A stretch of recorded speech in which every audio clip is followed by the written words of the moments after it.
Assalamualaikum warahmatullahi wabarakatuh. Pada kali ini kita akan membahas terkait tentang dasar-dasar dalam mengembangkan kurikulum. Selain dasar-dasar, ada nama yang lain juga, yaitu landasan. Sebelum kita ke landasan atau dasar-dasar dalam mengembangkan kurikulum, kita akan sedikit membahas terkait tentang dasar.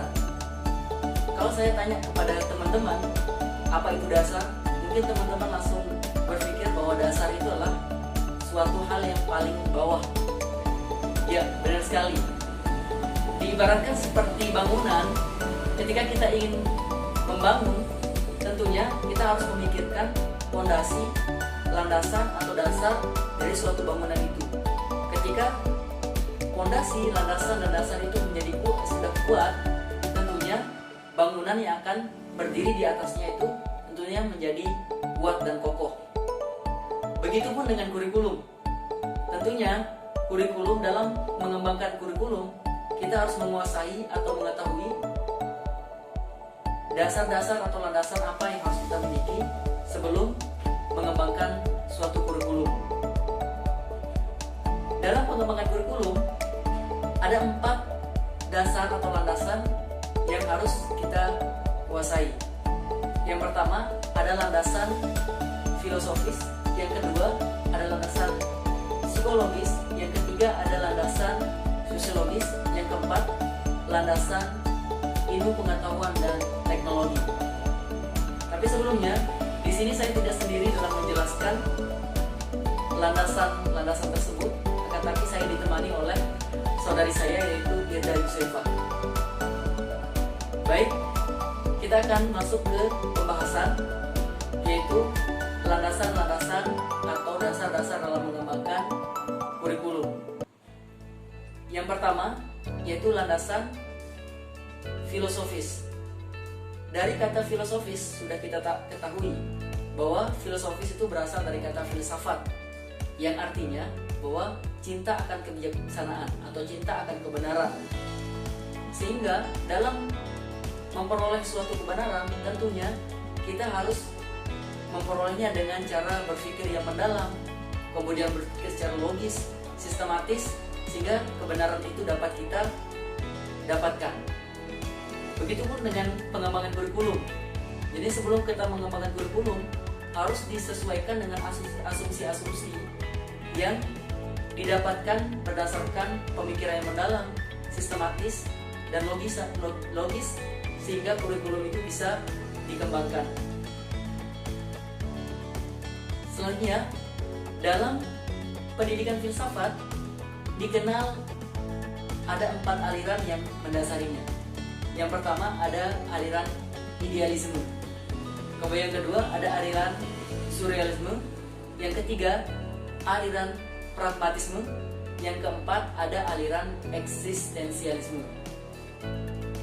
Yang pertama, aliran idealisme mengatakan bahwa tujuan pendidikan itu seharusnya diarahkan ke pembentukan karakter karena sesuai dengan hakikat kemanusiaannya. Kemudian yang kedua, ada aliran surrealisme. Dia mengatakan bahwa tujuan pendidikan itu hendaknya harus disesuaikan dengan hidup manusia yang menumbuhkan tanggung jawab sosial. Kemudian yang ketiga, ada aliran pragmatisme. Aliran ini mengatakan bahwa tujuan pendidikan itu seharusnya diarahkan untuk memperoleh pengalaman untuk memecahkan masalah individu maupun sosial. Kemudian yang terakhir ada aliran eksistensialisme. Jadinya eksistensialisme ini adalah aliran yang mengatakan bahwa tujuan pendidikan itu disesuaikan dengan falsafah atau dasar dari suatu negara tersebut. Karena kita berada di Indonesia, tentunya tujuan pendidikan itu sesuai dengan tujuan falsafah dari negara Indonesia, yaitu sesuai dengan Pancasila.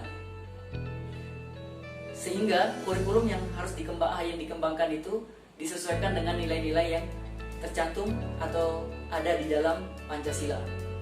Kemudian selanjutnya kita akan beralih ke landasan yang kedua, yaitu landasan psikologis. Kalau kita mengartikan psikologis ini adalah suatu ilmu pengetahuan terkait tentang perilaku seorang manusia. Tentunya ketika kita kaitkan dalam pendidikan, maka ketika kita mendidik, maka kita akan mendewasakan manusia. Sehingga dalam psikologis ini memandang bahwa pendidikan itu adalah menjadikan manusia itu menjadi dewasa atau perilakunya menjadi dewasa. Nah, dalam mengembangkan kurikulum secara psikologi ada dua hal yang sangat penting yang harus diketahui sebelum mengembangkan kurikulum secara psikologis. Yang pertama adalah psikologi pengembangan, yang kedua adalah psikologi belajar. Di mana psikologi perkembangan ini adalah ilmu atau studi yang melihat bagaimana perkembangan manusia menuju kedewasaan itu. Intinya bahwa psikologi perkembangan ini adalah studi atau ilmu yang mengkaji atau melihat bagaimana perkembangan manusia itu sendiri. Kemudian yang kedua ada psikologi belajar, di mana psikologi belajar ini adalah ilmu atau pendekatan yang melihat manusia itu bagaimana proses belajar. Baik, selanjutnya akan dijelaskan oleh saudara saya, Girda Yusefa.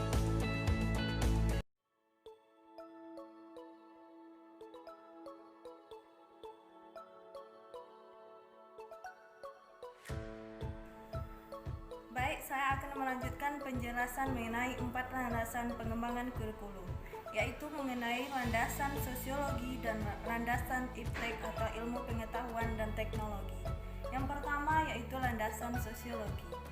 Dari landasan sosiologi kita bisa melihat dari dua sisi, yaitu kebudayaan dan kurikulum dan masyarakat dan kurikulum. Yang pertama yaitu mengenai kebudayaan dan kurikulum.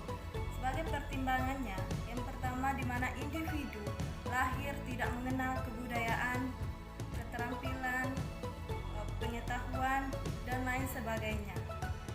Hal itu didapatkan melalui lingkungan sekitar seperti keluarga, masyarakat, dan juga di sekolah. Sekolah sebagai lembaga formal, sebagai lembaga internalisasi budaya, di mana kebudayaan itu harus masuk ke dalam kurikulum sebagai di mana siswa itu bisa mengenal kebudayaan sekitarnya melalui proses belajar. Baik, yang kedua mengenai masyarakat dan kurikulum. Tiap masyarakat mempunyai kebudayaan mereka sendiri. Dengan demikian, antara masyarakat satu dan masyarakat lainnya itu berbeda. Kebudayaan itu membentuk pola pikir dan cara bagaimana orang menanggapi reaksi dari seseorang. Itu sangat berpengaruh oleh kebudayaan mana dia dibesarkan. Kemudian kemajuan ilmu pengetahuan dan teknologi yang pada hakikatnya adalah hasil kebudayaan manusia, maka kehidupan manusia semakin luas, semakin meningkat sehingga tuntutan hidup semakin tinggi. Pendidikan harus mengantisipasi tuntutan hidup ini sehingga dapat mempersiapkan anak didik untuk hidup wajar sesuai dengan kondisi sosial masyarakat sekitarnya. Dalam konteks ini, kurikulum sebagai program pendidikan harus dapat menjawab tantangan dan tuntutan masyarakat. Untuk dapat menjawab tuntutan tersebut, bukan hanya pemahaman dari segi isi kurikulum saja, melainkan dari sisi pendekatan dan strategi pelaksanaan pembelajaran, sehingga guru juga harus memahami siswanya seperti apa kebudayaannya, sehingga apapun materi yang disampaikan mudah dipahami oleh siswa tersebut. Baik, yang terakhir yaitu mengenai landasan ilmu pengetahuan dan teknologi. Pendidikan merupakan upaya untuk menyiapkan siswa menghadapi masa depan dan perubahan masyarakat yang semakin pesat, yang di dalamnya perubahan ilmu pengetahuan dan teknologi. Maka pengembangan kurikulum haruslah berlandaskan ilmu pengetahuan dan teknologi.